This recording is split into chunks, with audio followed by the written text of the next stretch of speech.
Olá, pessoal! Seja bem-vindo à Semana da Cardiologia do Cetros. Aqui você terá acesso a posts e vídeos interessantes na área da cardiologia e da ecocardiografia. O tema escolhido é a dor torácica na sala de emergência. Para isso, eu preparei um pequeno vídeo sobre a relevância do eco no diagnóstico das temidas complicações mecânicas do infarto. Eu sou o Dr. Lucas Arraes de França, médico coordenador dos cursos de ecocardiografia do Cetros, e te convido a participar conosco dessa semana destinada ao coração. Bem, como eu havia falado, pessoal, nós vamos fazer esse pequeno videozinho aí para vocês sobre exatamente as complicações mecânicas do infarto agudo do miocárdio e a aplicabilidade da ecocardiografia nessas situações. Como nós sabemos, o diagnóstico do infarto agudo do miocárdio com supradesnível do segmento ST é baseado exatamente na história clínica, no exame físico e, obviamente, no eletrocardiograma, que demonstra nessas situações supradesnível do segmento ST em duas ou mais derivações contíguas, como mostrado aqui nesse caso desse infarto agudo do miocárdio anterior extenso. Nestes casos, a ecocardiografia transtorácica, de uma maneira geral, ela não deve ser realizada, já que o diagnóstico já está dado e o paciente deve ser encaminhado mais rapidamente para a sala de hemodinâmica para a realização da angioplastia transluminal coronariana e, obviamente, a reperfusão miocárdica. Porém, naqueles casos, em que há suspeita clínica de complicação mecânica do infarto agudo do miocárdio, sobretudo naqueles casos em que o paciente apresenta instabilidade hemodinâmica, choque cardiogênico, um sopro novo, que a gente vem a suspeitar aí, por exemplo, de uma comunicação interventricular, ou de uma ruptura de músculo papilar, levando a uma insuficiência mitral aguda, esses pacientes devem sim ser submetidos à realização do eco transtorácico, que é uma ferramenta não invasiva e que tem o potencial de detectar essas possíveis complicações. Bem, as principais complicações mecânicas que nós temos no infarto agudo do miocárdio são os aneurismas ventriculares, os pseudaneurismas ventriculares, as comunicações interventriculares, bem como ainda a insuficiência mitral aguda, que pode acontecer tanto por um tethering, aqueles casos em que você tem infarto agudo do miocárdio, há uma tração de uma das cúspides, a gente pode ter uma insuficiência mitral aguda, ou ainda pode acontecer a insuficiência mitral aguda em decorrência da ruptura do músculo papilar. Eu vou falar então e mostrar para vocês a aplicabilidade exatamente da ecocardiografia na detecção dessas complicações mecânicas. A primeira que eu trago para vocês é exatamente o aneurisma ventricular. O aneurisma, ele é definido como uma dilatação persistente da cavidade ventricular em decorrência de um afilamento da parede do ventrículo esquerdo, obviamente em decorrência do infarto agudo do miocárdio. Percebam que no aneurisma ventricular não há a ruptura das três camadas. A gente tem exatamente um afilamento do endocárdio, um afilamento do miocárdio, porém o epicárdio é íntegro. E o que acontece, obviamente, é um enfraquecimento da parede ventricular, com a formação de uma dilatação persistente aqui da cavidade, que acontece tanto na sístole quanto na diástole. O colo, habitualmente, do aneurisma ventricular ele é largo, e habitualmente essa região apresenta uma discinesia, que é exatamente o abaulamento sistólico reverso da cavidade.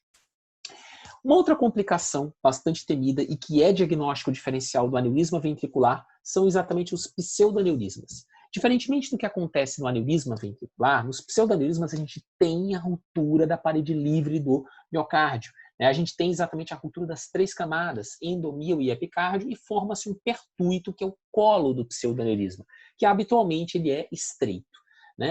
Basicamente, se há ruptura livre e o sangue extravasa para dentro do espaço pericárdico sem a formação de trombo, obviamente esse paciente vai evoluir para o hemopericárdio e tamponamento cardíaco. Já se houver a formação de trombo dentro do saco pericárdico, dentro do espaço pericárdico, e esse trombo conter a ruptura, a gente vai ter exatamente a formação do pseudaneurisma. É sempre importante lembrar, pessoal, que pseudaneurisma diagnosticado é igual a pseudaneurisma operado, pela grande chance desse colo desse pseudaneurisma alargar, juntar mais sangue dentro do espaço pericárdico, o trombo não conter a ruptura e o paciente evoluir para tamponamento cardíaco. Vejam que neste caso aqui, pessoal, é um corte apical de duas câmaras em que esse paciente apresenta uma contratilidade totalmente normal da parede anterior do ventrículo esquerdo e a gente tem aqui na parede inferior do ventrículo esquerdo uma acinesia no segmento médio da parede inferior, com a formação de um pseudaneurisma no segmento basal da parede inferior. Quando nós jogamos nesse paciente o mapeamento de fluxo em cores, nós conseguimos ver perfeitamente o pertuito que se forma, né, aqui entre, né, a cavidade ventricular esquerda, né, própria e essa neocavidade aqui, que é exatamente o pseudoneurisma. Com exatamente o mapeamento de fluxo em cores, nós podemos perceber a passagem de fluxo, né, da cavidade real para o pseudoneurisma. Quando fazemos um corte em eixo transverso, em eixo curto do ventrículo esquerdo ao nível da válvula mitral, ou seja, a nível dos segmentos basais, a gente tem exatamente aqui a formação desse pseudoneurisma no segmento inferior basal do ventrículo esquerdo. É muito importante que nós tenhamos em mente aí, pessoal, que apesar da grande maioria das vezes, o pseudoneurisma, ele ter um colinho estreito, nem sempre isso ocorre. Como, por exemplo, trago, neste caso aqui, catastrófico, né, de um paciente que apresentou um infarto agudo no miocárdio, né, e apresentava esse colo aqui, ó, bem largo, da formação de um grande pseudoneurisma na parede inferolateral, né, do ventrículo esquerdo. Percebam que há uma ruptura realmente aqui, né, da parede inferolateral. Né? Por sorte, esse paciente não teve ruptura do músculo papilar posteromedial. Né? Basicamente, o sangue extravasa para o espaço pericárdico e há a formação de uma capa de trombo que exatamente conteve o pseudoneurisma deste paciente. Quando nós jogamos o mapeamento de fluxo em cores, né, nesse corte paraesternal em eixo longo do ventrículo esquerdo, percebemos exatamente a passagem de fluxo da cavidade ventricular esquerda verdadeira para exatamente a neocavidade, né, que é o pseudoneurisma. Esse paciente, pessoal, ele também foi submetido, né, a uma ressonância nuclear magnética, né, que mostrou exatamente a presença desse colo enorme, desse colo largo, que não é o habitual nos pseudoneurismas, e a formação dessa grande neocavidade, que é exatamente o pseudoaneu. Né? E esse pseudoaneu aqui, né, vejam que houve a formação de uma capa, né, uma capa exatamente grossa de trombo que conteve exatamente a ruptura neste paciente. Uma outra complicação, também bastante temida e mecânica do infarto, é exatamente a formação da comunicação interventricular.